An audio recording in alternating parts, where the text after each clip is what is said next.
अस्सलाम वालेकुम guys, welcome to my YouTube channel legal hub. मुझे उम्मीद है कि आप सब खैर आफियत से होंगे। आज का जो हमारा टॉपिक है वो लॉ ऑफ इनहेरिटेंस में सब्सिडियरी क्लासेस ऑफ हेयर्स के हवाले से है।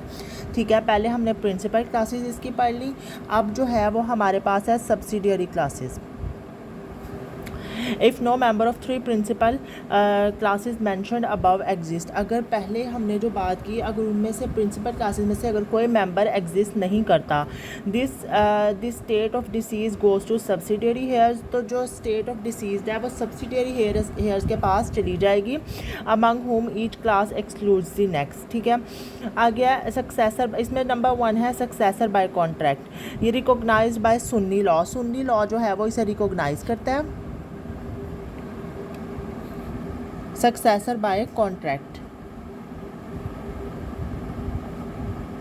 इसमें क्या आ जाता है हमारे पास, recognised by Sunni law arises in 2 ways. ठीक है, 2 वेज हैं, by emancipation, by friendship.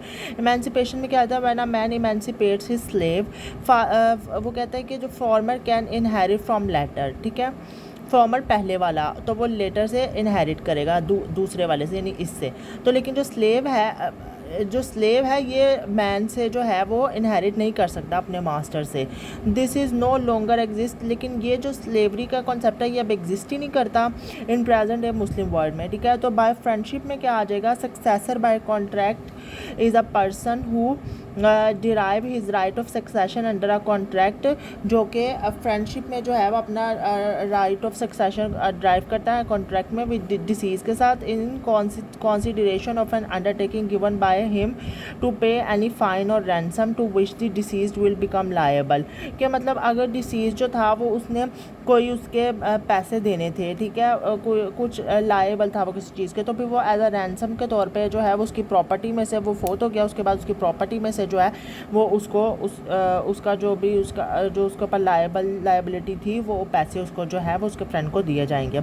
More plausible ज़्यादा ये है कि वेयर पिक्यूनरी कंपनसेशन यानी कि मॉनिटरी पैसों वाली फॉर ऑफेंसेस इज़ अलाउड, के ऑफेंसेस में जो है ना वो ज़्यादातर यह है कि पिक्यूनरी पैसे जो है ना वो दिए कंपनसेशन के तौर पे दिए जाते हैं।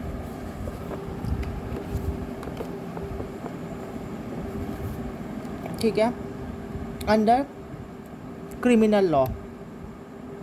उसके बाद आगे हमारे पास आ जाता है एक्नॉलेज्ड। नंबर 2 है एक्नॉलेज्ड किन्समैन। ठीक है, अब जो एक्नॉलेज्ड किन्समैन है इसके अंदर हमारे पास क्या चीज़ आ जाती है कि person of unknown descent in whose favour the deceased has made an acknowledgement. ठीक है, कि डिसीज़ ने कोई एक्नॉलेजमेंट की थी ऑफ किनशिप की, not through himself but through another, and man may acknowledge another as his brother, कि इस तरह एक्नॉलेज कर सकता है जैसे उसका अपने भाई के तौर पे या अंकल या फिर लेकिन सन के तौर पे नहीं। ठीक है, because it is kinship through himself not through another like his father और grandfather. Person having no blood relation who may inherit from him, कोई ऐसा पर्सन जो कि उसे इनहेरिट कर रहा है और उसका कोई ब्लड रिलेशन नहीं है उसके साथ, में acknowledge another as his brother, तो उसके साथ ऐसा एक्नॉलेज करेगा कि वो उसका ब्रदर है, नेफ्यू या फिर अंकल है। दी पर्सन सो एक्नॉलेज्ड, अब जिस पर्सन ने एक्नॉलेज किया will acquire the right of succeeding to the property of the acknowledger, कि उसके पास राइट है कि वो सक्सीड करे प्रॉपर्टी ऑफ द एक्नॉलेजर में से, subject to bequest if any to the extent of the bequeathable third. ठीक है, आगे है हमारे पास यूनिवर्सल लीगेटी। यूनिवर्सल लीगेटी क्या है कि person to whom the deceased has left the whole of his property by will, वो पर्सन जिसको डिसीज ने अपनी प्रॉपर्टी बाय विल वसीयत के तौर पे अपनी प्रॉपर्टी जो दी वो दे दी थी। The rule of the 1/3 applies, 1/3 वो दे सकता है, ठीक है, उसको एज अ विल, लेकिन ये तब अप्लाई होता है जब कोई हेयर मौजूद हो। अगर कोई हेयर नहीं है डिसीज का तो सारी प्रॉपर्टी उसको कैन बी बिक्वेथड यानी कि उसको चली जाएगी। आगे स्टेट में क्या आ जाता है, on failure of all the hairs and successor discussed about, जितने भी ऊपर सक्सेसर्स थे, प्रिंसिपल सक्सेसर्स थे सब्सिडियरी में, सारे सक्सेसर्स के बाद अगर कोई भी नहीं है, ठीक है, द प्रॉपर्टी, तो फिर जो प्रॉपर्टी है ना वो डिसीज़ की सुन्नी मुस्लिम की वो स्टेट को चली जाएगी। The property use to escheat to the public treasury में जाएगी जिसे बैतुल माल कहते हैं, establish for the benefit of all Muslims.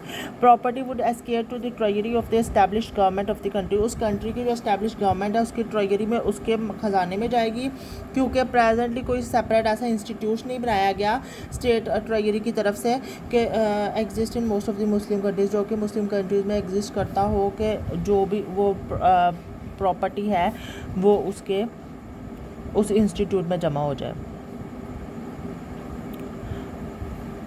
Because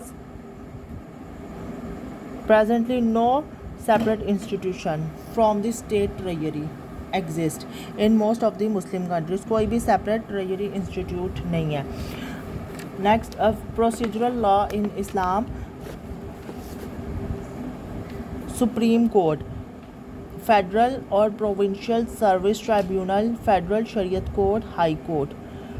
अब इसके आगे से है सेशन कोर्ट, डिस्ट्रिक्ट जज, criminal courts, civil courts, federal and provincial special courts and tribunals.